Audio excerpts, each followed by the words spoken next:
महाराष्ट्र में पेच फंस रहा है और बुरी तरह फंस रहा है। महानायक के रूप में राहुल गांधी दिख रहे हैं महाराष्ट्र के अंदर। अभी तक तो इस बात से इनकार नहीं किया जा सकता कि राहुल गांधी का असर नहीं है, लेकिन राहुल गांधी के भारत जोड़ो यात्रा और भारत जोड़ो न्याय यात्रा, जो भारत जोड़ो यात्रा कन्याकुमारी से कश्मीर चला था, उस भारत जोड़ो यात्रा का असर और जो भारत जोड़ो न्याय यात्रा मणिपुर से महाराष्ट्र आकर समाप्त हुआ था, उस यात्रा का असर अब दिख रहा है महाराष्ट्र के अंदर। और वह एरिया विदर्भ का सबसे ज्यादा है, मराठवाड़ा का एरिया इसमें दिख रहा है। और कांग्रेस का प्रदर्शन भी इसमें बहुत कमर तोड़ प्रदर्शन हो रहा है, जो बीजेपी की कमर को तोड़ रहा है। ऐसे हालात में जब महाराष्ट्र की समीक्षा की जा रही है और महाराष्ट्र के अंदर महानायक बनकर के जब राहुल गांधी उभर रहे हैं और राहुल गांधी का फायदा उद्धव ठाकरे और शरद पवार को भी मिल रहा है, इस बीच भारतीय जनता पार्टी की चिंता विदर्भ को लेकर के है, जिस विदर्भ में 62 सीटें आती है और जिस मराठवाड़ा में 46 सीटें आती है। दोनों जगहों पर कांग्रेस का प्रदर्शन बेहतर होता हुआ नजर आ रहा है, लेकिन वहीं भारतीय जनता पार्टी का प्रदर्शन बहुत चिंताजनक है। लोकसभा चुनाव में भी यह देखा गया था कि भारतीय जनता पार्टी विदर्भ के एरिया में मात्र 1 सीट लेकर के आई थी, वह नितिन गडकरी का सीट था। ऐसे हालात में भारतीय जनता पार्टी साम दंड भेदभाव हर चीज अपनाना चाहती है, इस चीज से इंकार नहीं किया जा सकता। अगर यह हालात महाराष्ट्र में बन रहे हैं और महाविकास आघाड़ी जो इंडिया गठबंधन है, महाराष्ट्र के अंदर इंडिया गठबंधन को महाविकास आघाड़ी कहा जाता है, वह सफल होता हुआ नजर आ रहा है, लेकिन डीजीपी का ट्रांसफर न होना शक के दायरे में आता है। भारतीय जनता पार्टी चुनाव ईमानदारी से जीत कर सरकार बना ले, ऐसा तो सपने में भी संभव नहीं है, लेकिन भारतीय जनता पार्टी हर हथकंडा अपनाती हुई भी नजर आ रही है।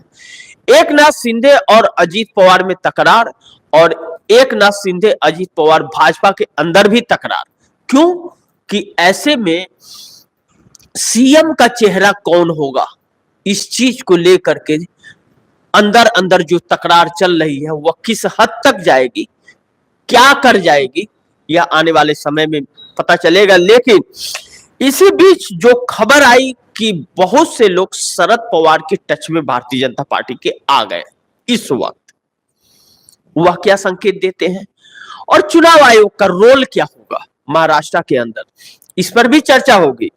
लेकिन नीतीश कुमार बिहार में बड़ी चाल के फिराक में क्या है बात, चंद्रबाबू नायडू से लगातार बात चर्चाएं हो रही है, ऐसी खबरें निकल रही हैं। और चंद्रबाबू नायडू नरेंद्र मोदी के पिंजरे से आजाद हो चले हैं। ईडी सीबीआई से क्लीन चिट लेकर के 317 करोड़ कौशल विकास योजना के घोटाले के आरोप में जो थे, जो ईडी सीबीआई ने गिरफ्तार किया था, 56 दिनों तक जेल में थे। ऐसे में झारखंड के अंदर भी कांग्रेस ने बड़ा झटका दिया है। कांग्रेस ने अपने पहली लिस्ट जारी कर दी है, 20 लोगों की लिस्ट।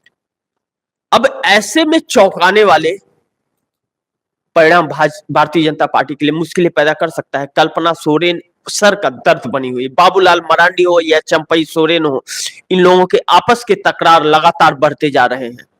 समझ नहीं आ रहा है इन्हें क्या करे न करे।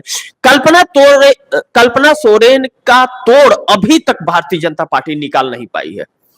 हर किसी का है, लेकिन कल्पना सोरेन का तोड़ नहीं है, क्योंकि वह अभी चंद दिनों पहले तो आई है राजनीति में, 6-7 महीने पहले, तो उनका तोड़ नहीं मिल रहा भाजपा को, क्योंकि ना तो कोई मिनिस्ट्री, ना तो कोई आरोप उनके ऊपर।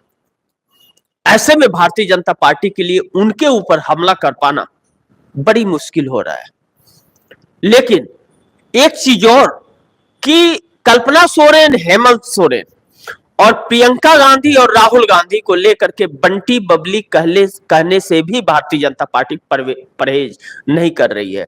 और भारतीय जनता पार्टी से संस्कार जैसे शब्द की उम्मीद करना, यह तो बहुत बड़ी बेईमानी हो जाएगी।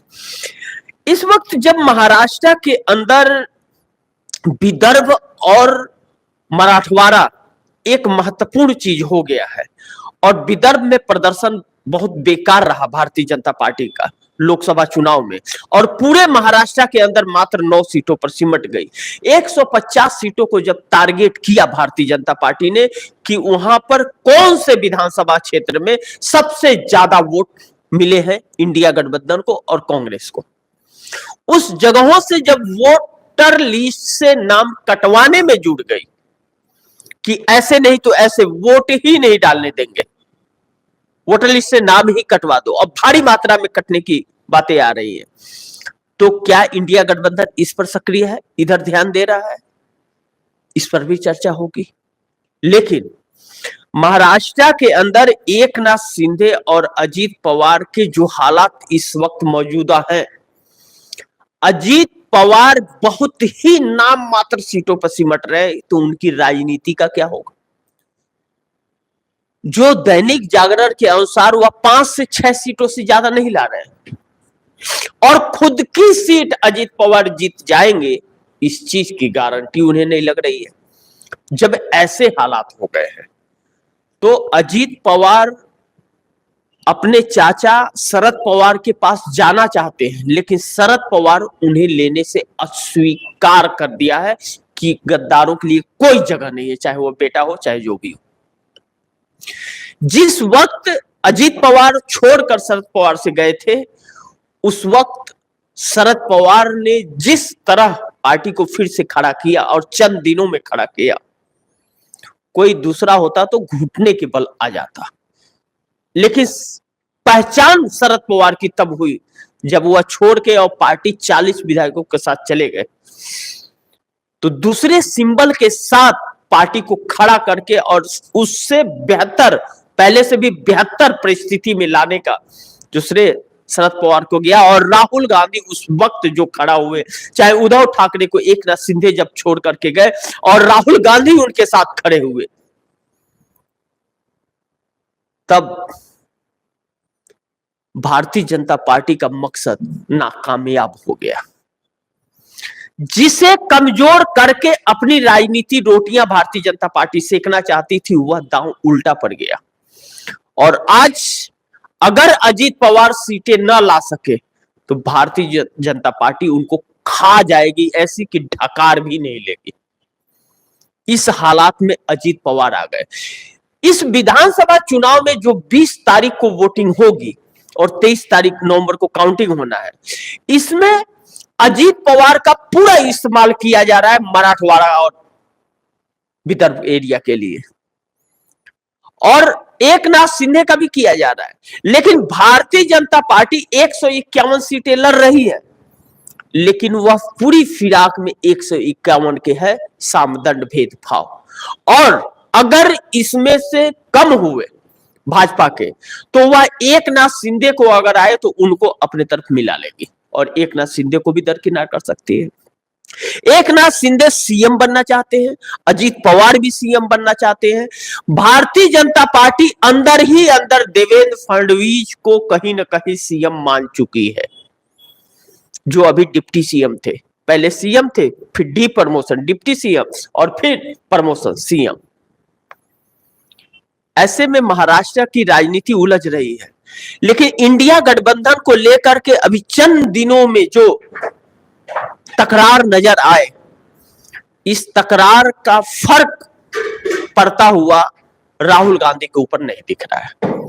राहुल गांधी बिल्कुल ही रिलैक्स मोड में नजर आ रहे हैं और राहुल गांधी दो हाथ हर किसी से करने को तैयार है, चाहे वह पार्टी के अंदर कोई बगावत कर रहा हो, चाहे गठबंधन के अंदर कोई कांग्रेस को नीचा दिखा रहा हो, और चाहे भारतीय जनता पार्टी, दो हाथ करने के लिए पूरी तरह से कमर कस लिए है।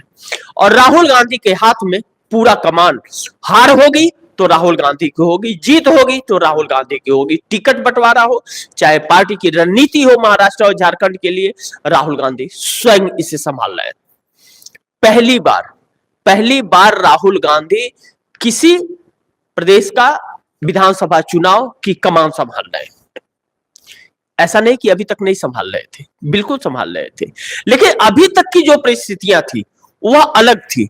अलग इसलिए थी क्योंकि राहुल गांधी कमेटी के साथ कर रहे थे, अभी भी कमेटी के साथ कर रहे हैं, लेकिन आखिरी निर्णय, आखिरी फैसला और आखिरी मोहर जो लग रही है अब, वह राहुल गांधी की लग रही है। ऐसे में हार और जीत दोनों का श्रेय राहुल गांधी को जाएगा। ऐसे में जब प्रियंका गांधी की भी जिम्मेदारी राहुल गांधी के ऊपर आ गई कि उनकी लाडली बहना वायनाड से चुनाव लड़ रही है और नाव्या वहां से दो बार की पार्षद है और मैकेनिकल इंजीनियर है, भाजपा ने उन्हें प्रत्याशी बनाया है, लेकिन वहां पर इतनी टेंशन नहीं क्योंकि वहां पर जीत पक्की है प्रियंका गांधी की। यह कहा जा रहा है कि राहुल गांधी 4 से 5 लाख वोटों से जीते थे और प्रियंका गांधी तकरीबन 6-7 लाख वोटों से जीतेगी। अधिक वोटों से जिताने के, लेकिन वहां के कार्यकर्ताओं में एक अलग उत्साह है, लेकिन महाराष्ट्र झारखंड की बात अलग है।